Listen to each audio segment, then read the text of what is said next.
Welcome to practice in whatever time and space that you're in. This is a little bit of a yin practice offering for the winter solstice, the longest night of the year, the longest dark, in which we cultivate internal light. This is mostly a very pragmatic practice for working into the lower back and the pelvis and a little bit into the shoulders. Anytime we do a yin practice, we're really doing a practice where we acknowledge duality, yin and yang. And so know that there are going to be a few offerings of very slow, sort of restorative, moving based actions. And the encouragement is always just to take it nice and gentle. My name's Alyssa, if we haven't met. My pronouns are they and she. This is my partner, Tony, and our dogs. We're here together in the San Juan Islands uh, on a yurt platform right now. And so sometimes our dogs may come in and out, part of filming and being together with you as well. So know that. Um, and that this is your resource. So if you need to turn it off, or you decide you're going to go off on your own thing and this is not the guidance for you today, or that you found the pose you need to stay in for a half an hour and rest, even if I'm moving on, all of that's welcome. This is a resource for your utilization. So feel free to use it in the way that most liberates you, and know that that is also not only just acceptable, but very welcome in this circumstance. All right. Let's get started in a seat. Any seated position you like. You can sit kneeling or sit cross-legged. And if you have cushions or blocks or anything you like to use, feel free to grab them and articulate them. And always sit on a chair as well, or choose a different position if you like. And I like to begin this practice with a little bit of vibrational work, chanting 3 rounds of the seed sound of Om. If for any reason oming or chanting isn't for you, always feel free to sit with us in presence instead. Otherwise, the offering is just that Om is the sound of the universe, that we acknowledge universality, both our importance and our humility in the spectrum of all things. You close the eyes or look down at one spot. You're welcome to rest your hands in neutral, any position that doesn't draw too much unneeded attention in their direction. Or if there's a specific intentional hand gesture or mudra to draw awareness to, take that. Take a moment to center yourself over your seat. Balance yourself over the spectrum of gravity. Set your spine in neutral. Notice if you're tensing the neck and lifting the chin, or if you're curling the shoulders forward. You don't need to overcorrect, but just allow things to sway a bit back to neutral if they've been pulled away.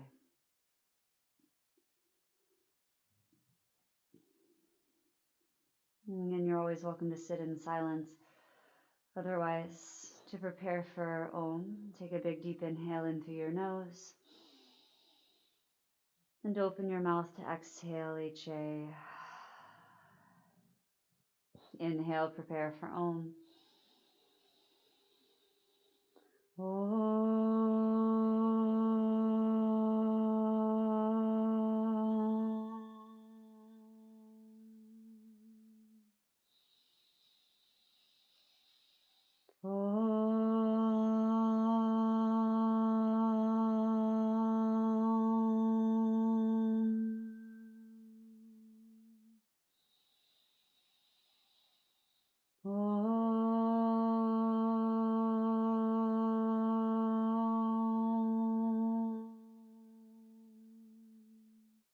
Take a long inhale in through your nose and a slow exhale out. And let's begin practicing lying on the back in supine twisting. So you're welcome to lay on cushioning, padding if you like. You can lay down with your body long or with knees bent and soles of the feet on the ground. And as you lie down, you might choose to drop your legs just as they are over to the left and bring your upper body to the right. You are welcome to place padding underneath your knees or between them. Sometimes that can be helpful for the hips. And you're welcome to look to the right. Body is twisting right from the center. And also put padding underneath your right shoulder, head, or neck. You're welcome also not to look to the right if you find looking in that direction creates tension in your neck. You are welcome to any version of this that you like. If you're new to this kind of practice, this is a passive practice, and I'll talk a little bit about the context of the practice here in the first posture. We work with our major tenets of yin, and the first sort of big idea that I mentioned is that polarity of yin and yang. A lot of our world is yang. A lot of what we're used to is yang based, very action based, a lot of doing, and a lot of sort of heightened energy, things that are hot and fiery, things that move and whistle and billow, etc. And so this is a slower practice in which we turn towards the yin. We target yin tissues, connective tissues like bones, fascia, myofascia, but really all of your continuous tissues are yin in this way. I've heard some teachers talk about yin also as what is more manifest versus yang as what is more energetic or unmanifest. Like your body runs with your yin tissues, your actual physical tissues, but the impetus, the energy to run may come from a decision or an instinct or an impulse, and the energy that locomotes you, right? That life energy. And that's the idea. That might live in a more yang context, but obviously both will be here because you're a living creature. And so we work with three major tattvas, these sort of tenets or truths, these sort of givens of the yin yoga, so that the practice can stay real yin, real simple from that external point of view, so you can go inward into these experiences where the yin tissues are being targeted. And the first bit of work that we deal with is the natural edge. And so the soft edge of your body, soft edge of the pose is not what you can survive, not what you can leverage yourself to. You might think of it as about like 40 to 80% of what your active edge would be if you were turning on muscle to move your body or hold it somewhere. Really soft and passive. You support yourself at that edge so that you can stay in the pose, right? So give yourself a lot of permission to think of this as almost a totally different way of working, and the exercise you're feeling will be quite different as well. It's hard to talk about any of the tattvas without ending up talking about all three of them, but the second action here is passivity, softness, and ease, right? We're really trying to stay, right? We're allowing ourselves to be still in softness and ease. And so stillness, like I said, your heart will beat, your breath will move. But the second tattva of this like soft stillness is really about a decision to stay where you are, to allow. And of course, you want to be kind. If anything violent comes up or if you feel like you're doing damage or creating tension, you want to back off. And so finding that edge is something you'll take time to learn to play, like you do on an instrument, feeling out how much effort or pressure needs to be placed. Tattva is time. As I mentioned, you're going to be in the posture for time. I keep and hold time. We usually stay in these postures between 5 and 8 minutes. We're doing fewer poses today and staying for longer. That tends to be the way of it.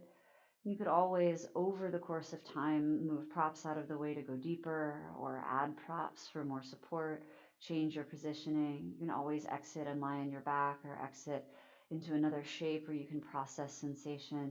It's all good. Gentleness is first and foremost. And sometimes our longer holds are up to 10, 12 minutes. And I'll try to let you know halfway points, final minute marks so that you have capacity to decide intelligently. But those are really just there for markings. They're just there for sustainability and context. You're always welcome to care for yourself as you go. Speaking of which, we're more than halfway through our hold on this first side.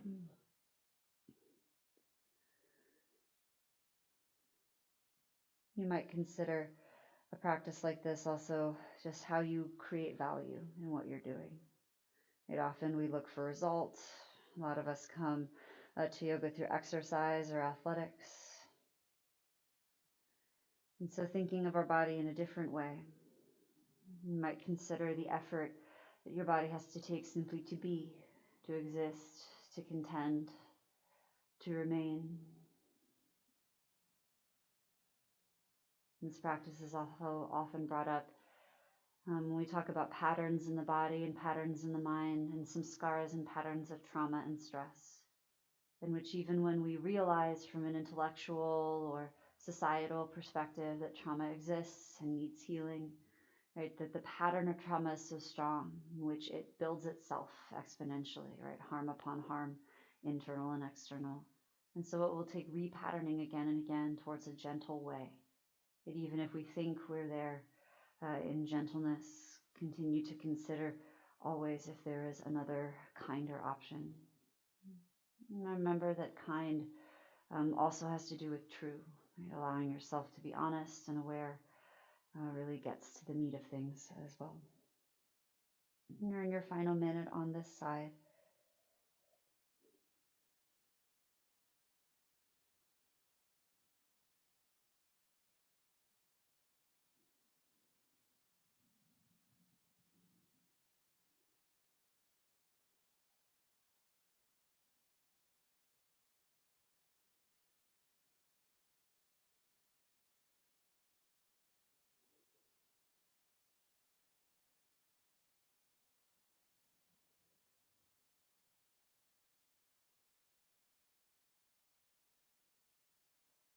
Very slowly begin to release your time in this posture. You might gently bring your head and torso back to center and then your lower body. You might put your feet on the ground for a moment. And it's okay to wobble the legs from side to side, a little loose willowing, or to draw your knees in towards your chest if you need to. But it doesn't necessarily have to be about undoing anything. We're headed to the opposite side, which is usually an oppositional unwinding. You're always welcome to scoot your hips a little over to the left before dropping your knees to the right and taking your left arm out or up. You're welcome to look to the left or not to look to the left. And you're also welcome to discern which side you haven't done yet and do that. Once you've found your shape, you might, over the first 30 seconds or minute of your time in the pose, need to adjust or need to take time to do it differently or support it more or less. Yin also works with structure and ease, with stability and softness, sthira and sukha in its own way. And so notice that we might not be creating structure by contracting muscle fiber, but we are working with the structural parts of the body, the connective tissue. We might create external structure with prop and support, with decision making over the course of time.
You're about halfway through your time in this pose on the second side.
Final minute.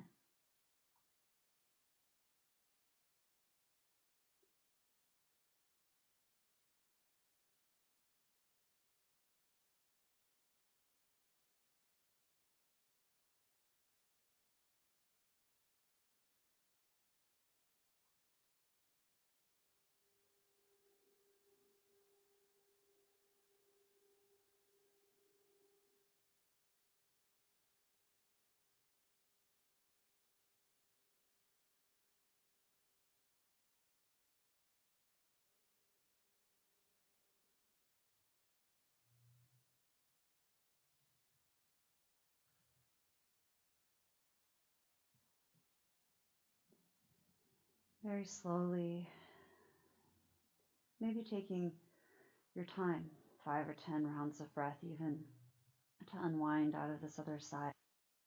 Turn towards neutral, placing the soles of the feet on the ground.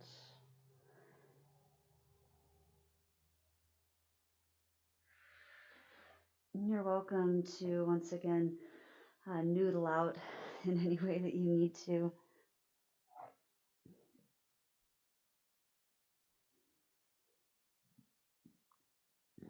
And next, we'll do a little bit of figure 4 in the supine position.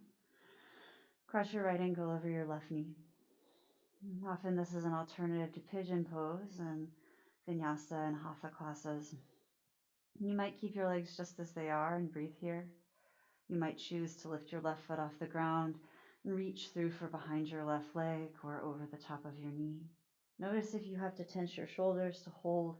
You could also wrap a strap or a sweatshirt around your legs so your elbows can rest on the ground. It doesn't have to be super extreme to be effective, and in fact, in yin, the extreme becomes ineffective as we are trying to seek that balance between yin and yang. So notice in what you sort of do upon range of motion choices. Sometimes tilting a little further left or right gives us a little more or less pressure in the pelvis. Everyone's hip socket and thigh bone is shaped differently, in fact, widely differently sometimes across our species. And so the way it looks for you, or where that point of gentle pressure is, nothing extreme, may be a different place than it looks like on me or Tony. So feel free to change it for yourself. Notice if you're flexing your ankle, relax it if you can. If you find there's a lot of pressure on the knee and you want to flex the ankle to protect it, just slide your foot a little further down your leg so it's your outer ankle, your tib fib on your thigh as opposed to your ankle in the first place, right? So your outer shin. And that way your foot should be able to relax.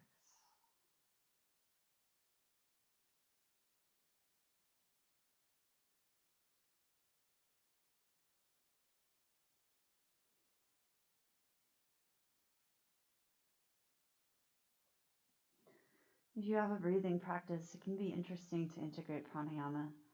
You study like Hatha Yoga Pradipika style pranayama. Really, most styles of breathing and energy practices have these energetic dualities that we're keying into here anyway. You sort of know what is a yin breath versus a yang breath. You're welcome to employ any type of breathing you like. You can always use slow, deep breathing, like a gentle form of ujjayi if you feel like things are getting intense or tight or stuck in the mind or in the body. Generally, it's recommended easy breathing, soft breathing, maybe even so quiet that the breath disappears from auditory recognition.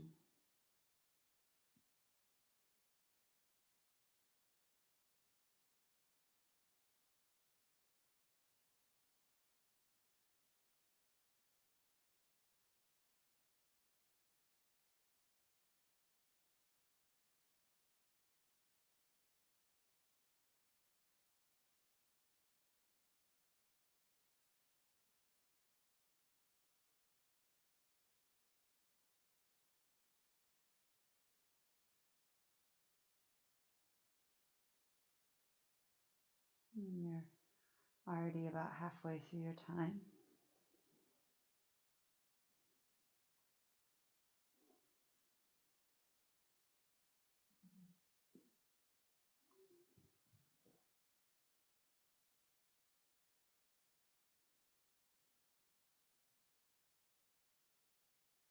kitchen timer can be a helpful idea if you find it difficult to focus your mind. Sometimes it's like a little bargain you make with yourself, right? For the hour of my yoga class, or 90 minutes of my walk in the woods, or the 20 minutes I spend with my friend, I'm going to focus just on this thing here and now. Because it's only for so long, and after that, all the other things that it's difficult to clear out of the mind will still be there. And in that way, it's not so pressureful. You don't have to break bonds with anything fully. Just find a good place to let it sit.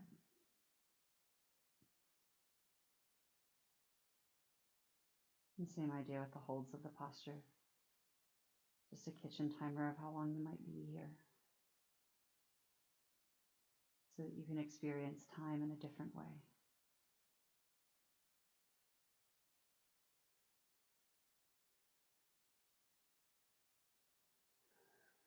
This is your final minute.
Good. And very slowly unwind your way out.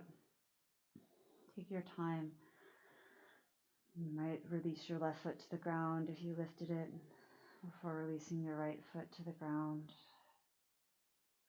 And let's drop the knees from side to side and in and out a little bit here as well. You can take the actions very slight and slow. They don't need to be particularly aggressive. You don't want to shake loose the work we've done. We do want to give ourselves the ability to keep inside. Keep staying aware and not getting stiff and stuck. We'll do a little bit of slow rolling oppositional actions, some movements, a bit of a kriya. Place the soles of your feet back on the earth when you're ready for a little bit of bridge.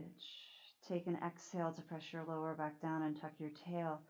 And use an inhale to slowly lift your hips up. Now, especially if you tend to back bend a lot, try not to lift too far. Definitely just in the same slope as the body. And when you're up there, you can play around with turning your toes in and out from your heels. See if it changes anything in your hips. And then slow as you can, roll your spine back down onto the ground. When your hips touch the earth, you might use your hands on outer legs to let your knees drop away from one another and the soles of your feet together, just for a few breaths.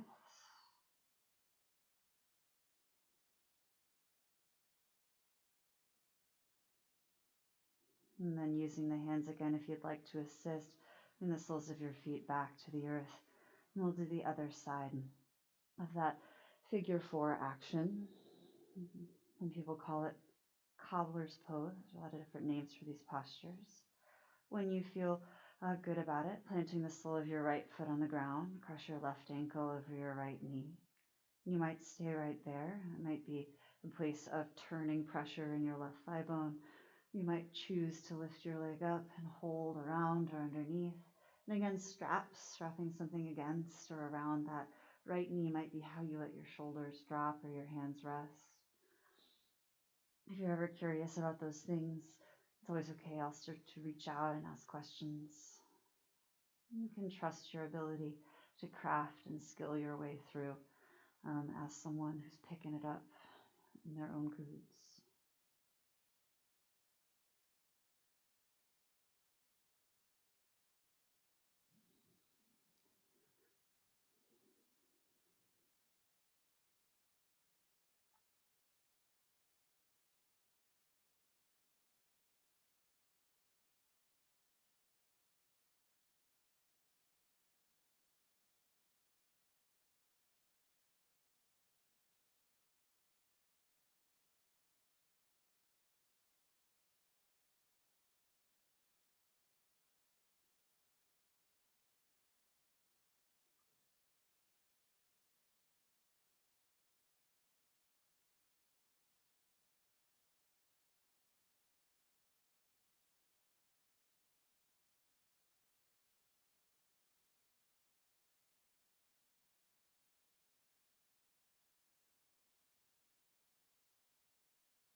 Halfway.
Final minute.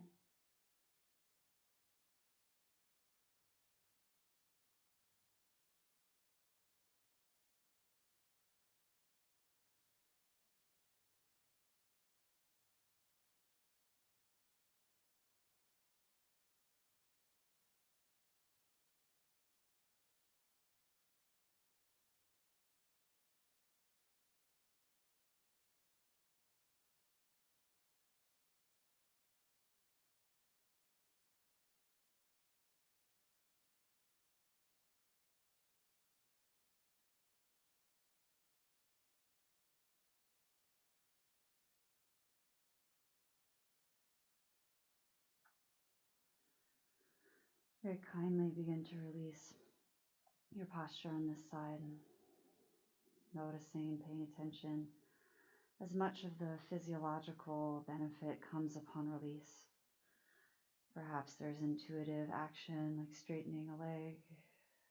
And perhaps as you're ready, you can start to drop your legs from side to side and in and out. And we'll do a slow and gentle bridge posture again. When you're ready, planting the soles of your feet, maybe arms down by the sides, and lifting your pelvis up off the earth. It doesn't have to be super far to be effective. And if you feel like you can sort of wobble your hips from side to side once you're up there, sway them, you're welcome to willow a little. Often we really stay quite still in this practice, but might be a little bit of room.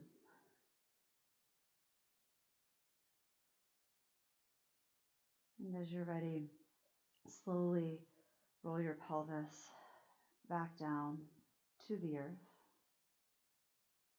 And just for a few breaths, bring the soles of your feet together and let your knees fall wide. You can use your hands to assist.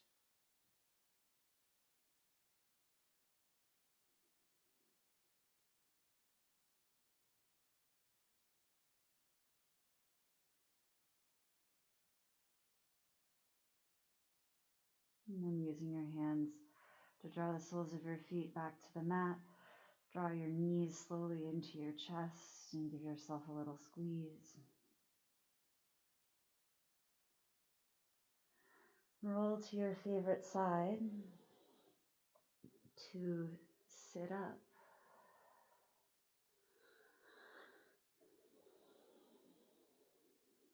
And we'll come to sitting on the shins. So we'll give ourselves space to do child's pose, balasana. You can take your knees as far together or apart as you'd like. Wider knees, sometimes we elongate the spine more and put pressure in a different part of our hip flexors. Closer together, sometimes deepen the psoas. We're folding and we round the lower back. It can be helpful to create support for the upper body. Sometimes rolling up a cushion between the thighs or on top of them is helpful.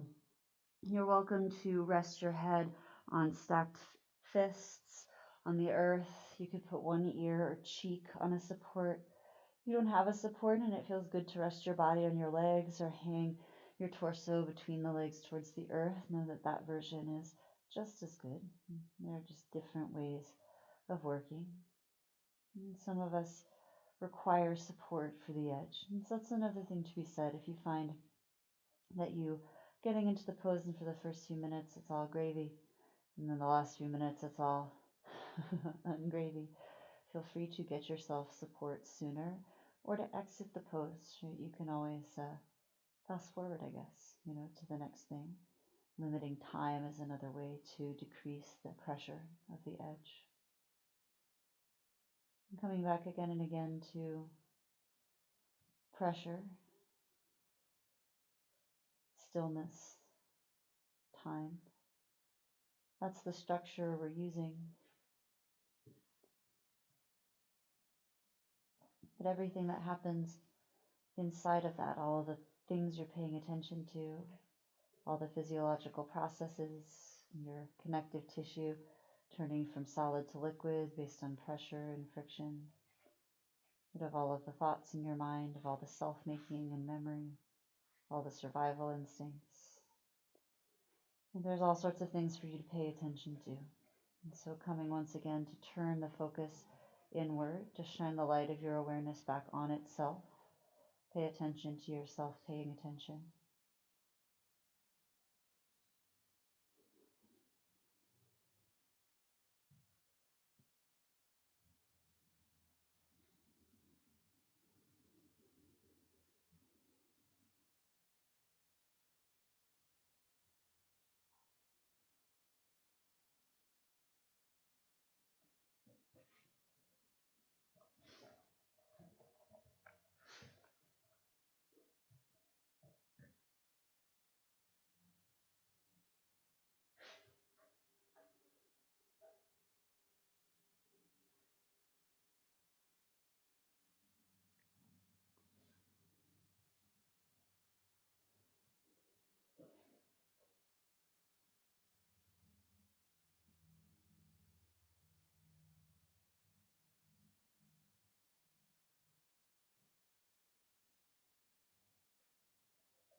You're about halfway through your time in this posture. So if you need to switch your gaze to evenly stretch your neck, feel free.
Final minute in this pose.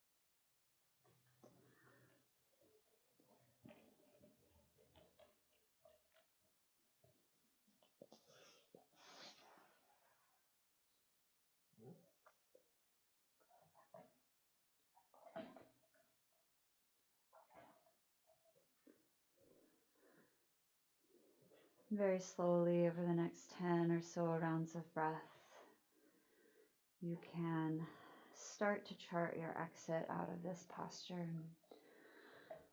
We're going to make our way towards a tabletop position, a hands and knees shape. So you might pad underneath your knees if they get tender against the earth. If you haven't already, you might move the padding underneath the body off to one side. Come up and forward in your own timing. And when you get there, you might feel for the flexion of your wrists, right? That's this movement of moving your fingernails back towards your forearm, right? That idea. That's giving us flexion in the wrist. And so as you find wrist flexion, if it feels really tight, you might choose instead to bring the backs of your hands onto the earth or make gentle fists. We're going to work into the shoulders. And so walking your hands a little closer to your knees than you would normally, so you have some space. Take an inhale and take a little bitty cow pose. Lift your chin and tail up towards the sky. Then your exhale, round to cat. And we're going to stay in cat. I'm going to try to mostly make the cat in the upper back between your two shoulder blades. Tuck your chin. Press your hands into the ground and continue to breathe. If you'd like, you can inhale to shift that rounded shape of cat forward over your fingertips and exhale to shift it back towards over your hips. The whole time pressing gently into the ground to keep the hollow shape of the front of your body. Try to relax your jaw. Notice if you're tensing your teeth or your face to do this. You can always turn your fingers out a little bit more. Breathe as you do into the back of your heart.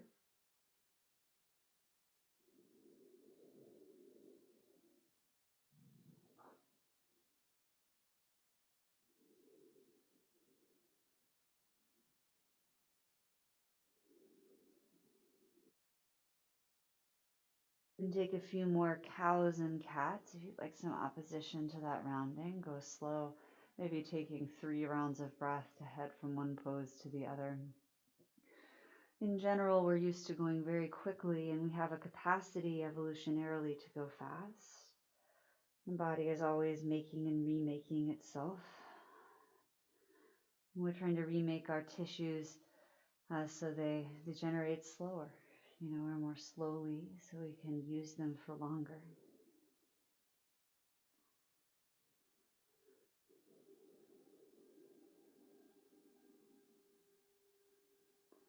All right, we're going to do one round of belly down spinal action. So you might take the padding out if it's going to end up lifting your legs and come out long onto the front seam. I'm actually going to use this to set up padding for Sphinx pose underneath my upper body like this, as I tend to get tight in my shoulders trying to hold myself up. Now, Sphinx pose for some different than Cobra, right? Where we're using our upper body to lift ourselves up. You can bring your arms out long in front of you or wider.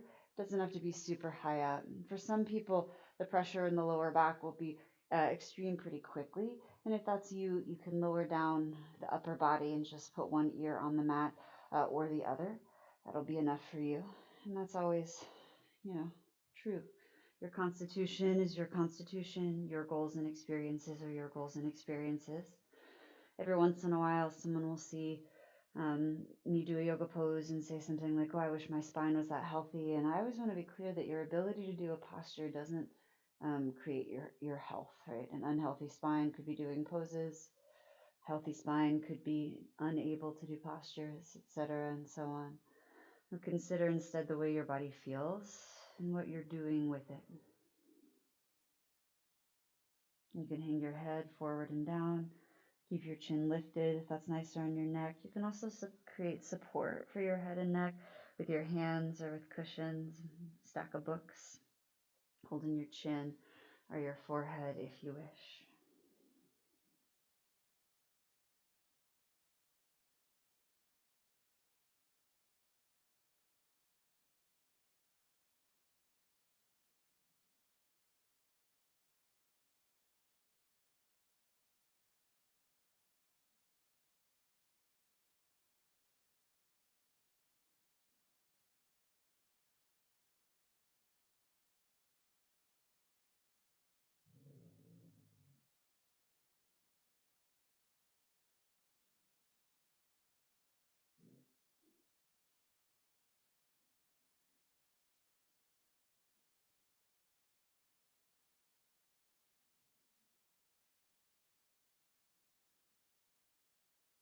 Notice if the backs of your legs or glutes start to activate or tense.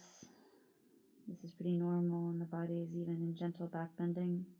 The extension of your hip flexors, your psoas in the front of your pelvis, naturally has a circular relationship with the contraction of the muscles in your lower back and your glutes. Allowing as much softness as you can in both ranges of motion, knowing that you will receive compression. And the compression is really what's happening in a lot of these postures. Your joints compressing onto themselves or onto the earth or a prop. And we use that to strengthen and reorganize our connective tissues so they can slide and glide along each other. Tensile mobility, but lots of strength.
And here, as we approach the final minute in our time in this posture, know that you might decrease the lift of your upper body.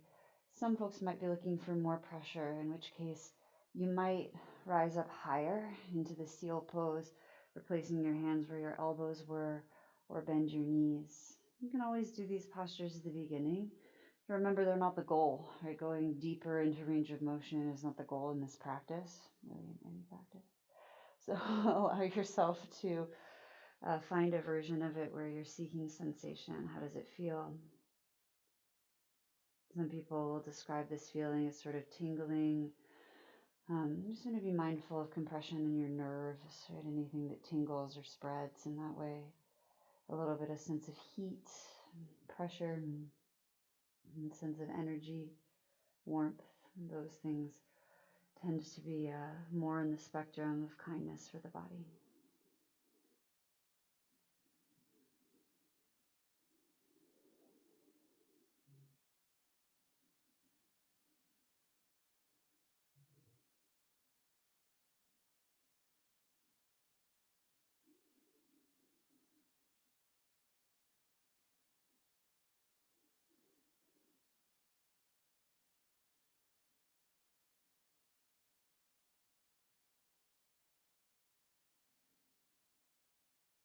If you haven't done so already, in the next few breaths, begin to bring your upper body down. Take a moment on the front seam of your body. You can bring your hands underneath your face or bring your forehead down if you wish, or one ear to the earth or mat. We'll do a brief counter action. Looks like half frog, the crawling or sleeping infant. Bend your right knee and slide it out to the right and up. It'll be for just a couple of minutes, 2 as opposed to 6 or 7. And your leg is turned out. And some of us will feel a lot of pressure. You can lift up your pelvis. That will make it a little less pressureful. Put something underneath both hips, underneath the left hip, And also pad your right knee if you see fit.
And very gently release your right leg long.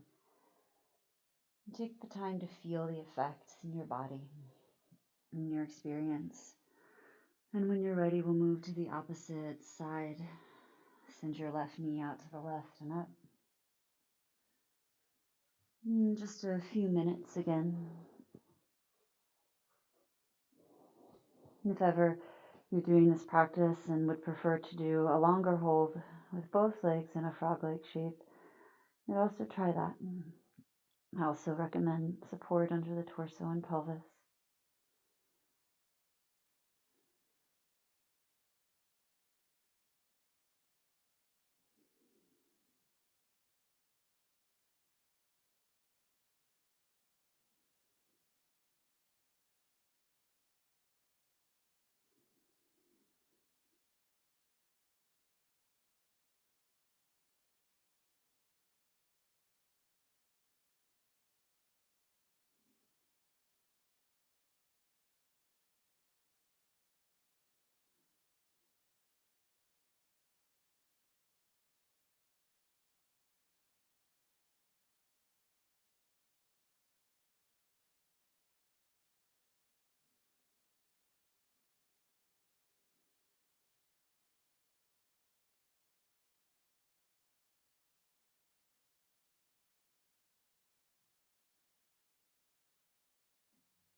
And gently begin to release your left leg back and long.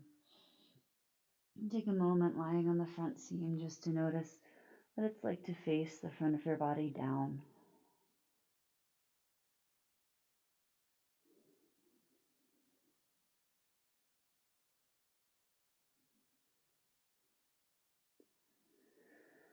And when you're ready, when it feels right for you, draw your hands under your shoulders and draw yourself up.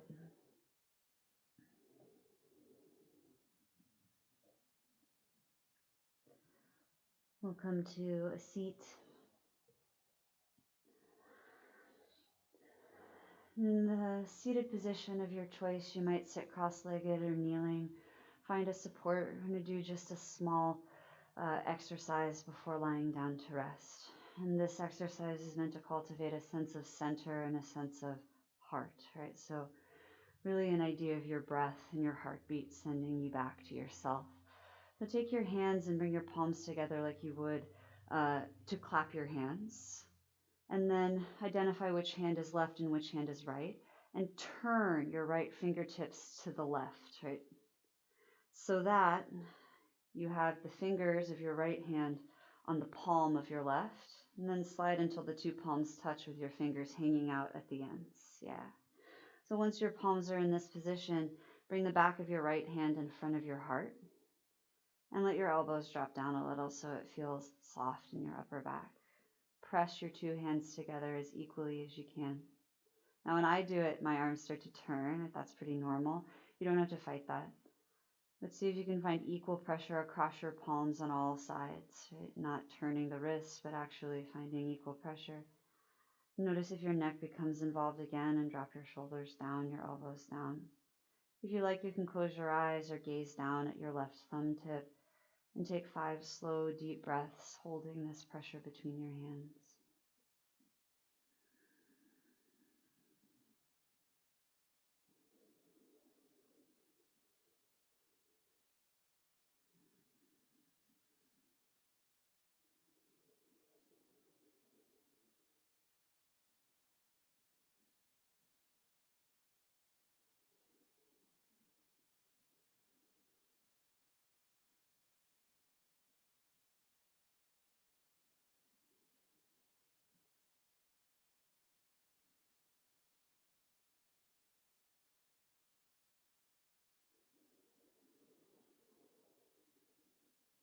Depending on how long and slow your breath is, you may be done with those 5 breaths sooner or later.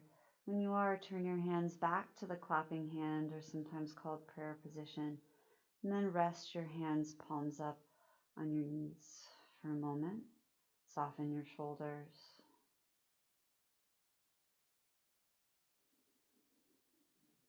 And now we'll do the same thing in opposition.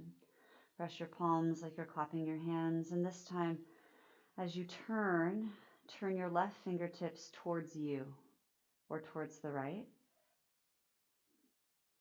until the back of your left hand faces your heart and the back of your right hand faces out and away from you with your right thumb up and your left thumb down. Press your two palms together in this position and take 5 long, slow, deep breaths. See if you can press without lifting your shoulder blades, crunching the back of your neck. Do the best that you can.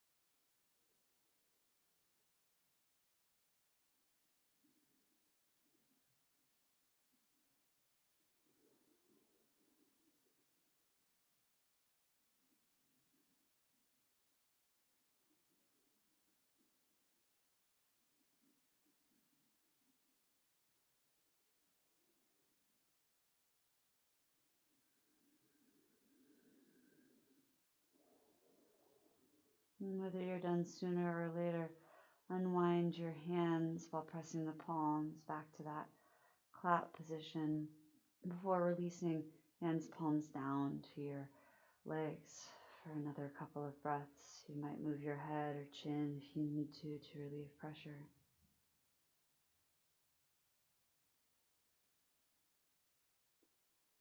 And as you see fit, lie back and rest. You're welcome to lie on your back and rest, or to choose a meditation seat, to take your legs up a real or imaginary wall, to lay on your side or your belly instead of your back. We'll rest for a few minutes in this way, and I'll call you up and out when it's time to move on to something else. You might close your eyes or look at one spot that you can see in your horizon.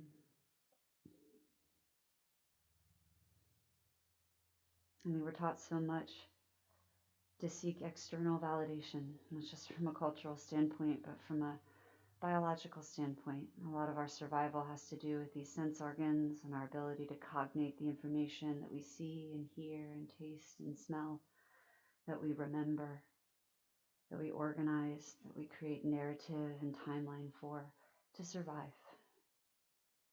So when we do a practice of valuing whatever it is, whatever part of the self that bears witness to these things that isn't involved in them, it can be difficult to sort of turn down the volume on all of that. Remembering that whatever you need will be there for you when you turn the volume back up. And that you're really just honing your listening. Remember that there's information coming from within. You might turn in the direction of that internal light, even if it feels faded or far away, or if it's been a long time since you allowed that flame to stoke. Bless yourself with your own awareness and pay attention to how things really are.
Om